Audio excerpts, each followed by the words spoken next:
खुनाच्या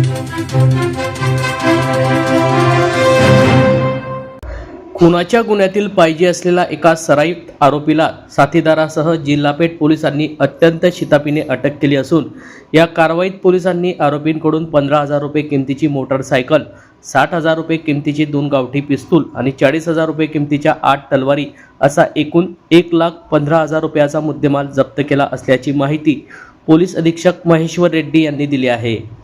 मिळालेल्या माहितीनुसार रामानंद नगर पोलीस ठाण्यात दाखल असलेल्या खुनाच्या गुन्ह्यातील मुख्य आरोपी धनंजय उर्फ धीरज दत्तू कोडी वय 20 राहणार पाडदी हा जळगाव शहरात फिरत असल्याची गोपनीय माहिती जिल्हापेठ पोलीस ठाण्याचे प्रभारी अधिकारी अनिल वाघ यांना मिळाली होती।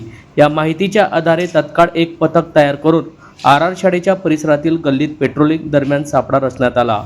यावेळी पोलिसांनी संशयास्पद वाटणाऱ्या धनंजय कोडी आणि त्याचा साथीदार अजय मारुती डोळे वय 23 राहणार नेरीदिगर यांना ताब्यात घेतले। त्यांच्या मोटरसायकलचा क्रमांक MH19AZ 2412 झडती घेतली असता गाडीच्या बाजूला बांधलेल्या पिशवीत एक तलवार आणि पेट्रोल टाकीच्या खाली इंजिनजवळ लपवलेले एक गावठी कट्टा पिस्तूल मिळून आले। पोलीस तपासात समोर आले की आरोपी धनंजय कोडी याच्यावर यापूर्वी धरणगाव आणि रामानंद नगर पोलीस ठाण्यात गंभीर गुन्हे दाखल आहेत। पोलीस अधीक्षक महेश्वर रेड्डी यांच्या मार्गदर्शनाखाली ही कारवाई करण्यात आली असून न्यायालयाने आरोपींना 3 दिवसाची पोलीस कोठडी सुनावली आहे। या प्रकरणाचा पुढील तपास पोलीस उपनिरीक्षक गोपाल देशमुख करीत आहे। अनिल वाघ आणि त्यांचं DB ब्रँचच्या लोकांना गोपनीय माहिती प्राप्त झालं होते। गोपनीय माहिती आधारित एक मोटरसायकलवरती 2 संशयित माणसाला अडवलं आणि 2 संशयित माणसाकडनं पूर्ण सर्च केल्यानंतर त्याच्याकडनं एक पिस्टल, देशी कट्टे आणि त्याच्यानंतर एक तलवार सुरुवातीला मिळाले होते।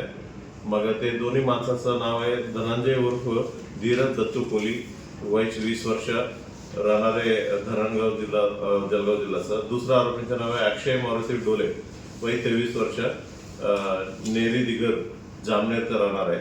अशा 2 आरोपींना अधिक तपासामध्ये त्यांच्याकडे अजूनही एक पिस्टल आणि 7 तलवार जप्त करण्यात आलेले आहे। असं कुल सर्व मिळून 2 पिस्टल आणि 8 तलवार या दोन्ही आरोपींकडून जप्त करण्यात आलेले आहे। विशेष म्हणजे हे जे धीरज आहे, म्हणजे याच्यापूर्वी रामानंद नगर पोलीस स्टेशनमध्ये एक मर्डर झाला होता। महेंद्र सपकाळे म्हणून एका युवक मयत झाला होते, त्याच्यामधलं मुख्य आरोपी होता, तेव्हापासून फरार होते। मग त्यांना आता ट्रेस आउट करून त्यांना अटक करण्यामध्ये जिल्हापेठ पोलिसांना यश प्राप्त झालेलं आहे।